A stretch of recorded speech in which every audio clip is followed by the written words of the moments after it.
Hello mga ka-YT. So tuturuan ko kayo kung paano mag full wave ng YTX natin. So ang gamit dapat natin Iloa full wave or TTGR 5 pin dapat. Itong yellow puti is yellow at puti dito yan sa stator. Yan dito sa dalawang white. Tapos ito naman itim is dito naman sa red na may yellow na may stripe na may yellow na may red. Tapos lalagyan siya ng another wire. I-connect nyo siya dito sa dito sa brown.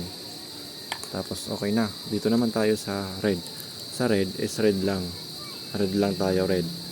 Sa green is black na dating socket. Kasi yan yung negative ground na dating socket. Tapos ito pala na may kasing motor.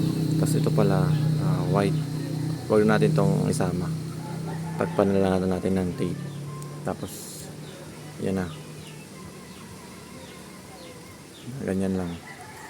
Ito yung dating socket ha. Tapos ito naman yung yung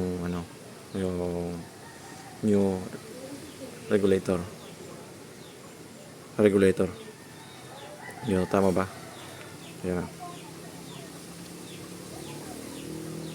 Para hindi kayo malito.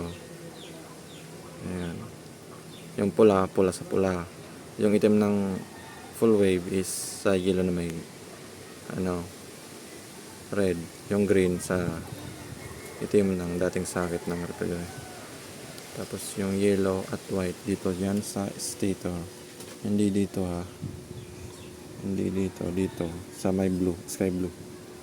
Tapos yung itim pala, yung itim mag-another kayo, mag-tap kayo dito sa dalawang yan.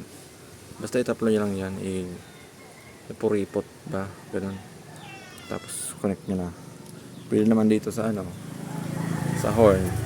Dito nyo ilagay sa brown. Kasi yan yung positive para ma-trigger niya yung kumakarga ba para hindi mag-overcharge. Yan.